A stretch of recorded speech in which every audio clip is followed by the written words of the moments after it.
জনগণের নিরাপত্তা দেওয়ার জন্য গত কয়েকদিন ধরে বাংলাদেশ সেনাবাহিনী ও সেনা প্রধানকে নিয়ে ভারতীয় গণমাধ্যম সহ দেশীয় বিভিন্ন সামাজিক যোগাযোগ মাধ্যমে ব্যাপক অপপ্রচার ও গুজব ছড়ানো হচ্ছিল।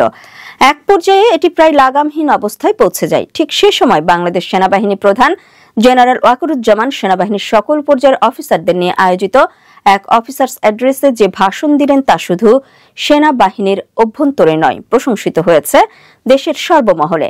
এদিন সেনাবাহিনীর সকল পর্যায়ের অফিসারগণ সেনাপ্রধানের বক্তব্যের প্রতি সমর্থন জ্ঞাপনের মাধ্যমে বাংলাদেশের সেনাবাহিনীর ঐক্যকে বিশ্বের সামনে তুলে ধরলেন।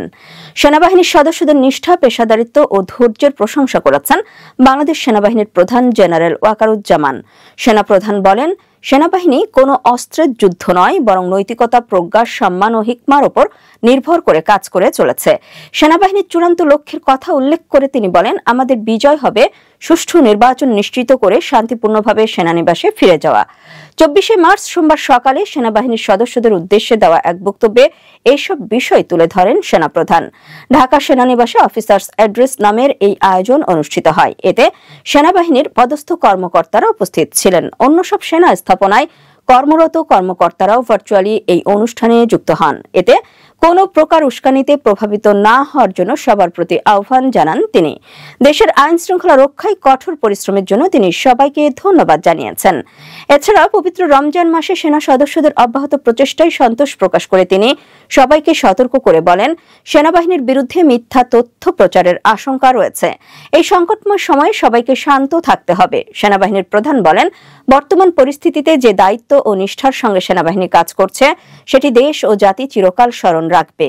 কর্মকর্তা ও সৈনিকদের প্রতি কৃতজ্ঞতা জানিয়ে সেনাবাহিনীর প্রধান বলেন, তাদের আত্মত্যাগ দেশ সব সময় স্মরণ করবে। তিনি সবাইকে ধৈর্যের সঙ্গে দায়িত্ব পালনের পাশাপাশি যে কোনো উস্কানিমূলক বক্তব্যে প্রতিক্রিয়া না দেখানোর বিষয়ে সতর্ক করেন। তিনি বলেন, এমন কিছু করা যাবে না যাতে উস্কানি দাতাদের লক্ষ্য অর্জিত হয়।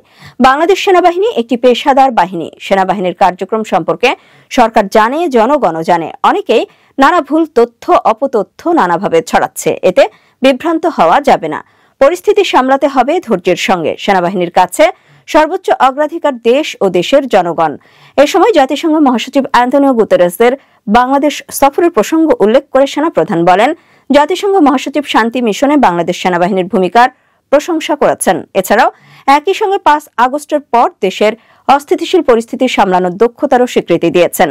জাতিসংঘ মহাসচিবের সফরকালে কক্সবাজারে 1 লাখ রোহিঙ্গার ইফতার আয়োজনে সহযোগিতার জন্য সেনাপ্রধান রামু সেনানিবাসকে ধন্যবাদ জানান।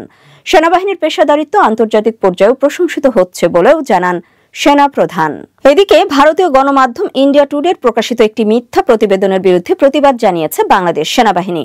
মঙ্গলবার এক সংবাদ বিজ্ঞপ্তিতে এই প্রতিবাদ জানানো হয়। বিজ্ঞপ্তিতে বলা হয়, বাংলাদেশ সেনাবাহিনী লক্ষ্য করেছে ইন্ডিয়া টুডে আবারও একটি প্রতিবেদন প্রকাশ করেছে যা মিথ্যা ও বিকৃত তথ্যের উপর ভিত্তি করে তৈরি।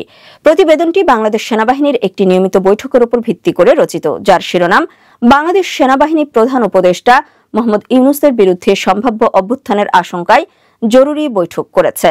প্রকাশিত এই প্রতিবেদন সাংবাদিকতার নৈতিকতার চরম লঙ্ঘন এবং একসময় সম্মানজনক সংবাদ মাধ্যমের বিভ্রান্তিমূলক তথ্য প্রচারের দৃষ্টান্ত।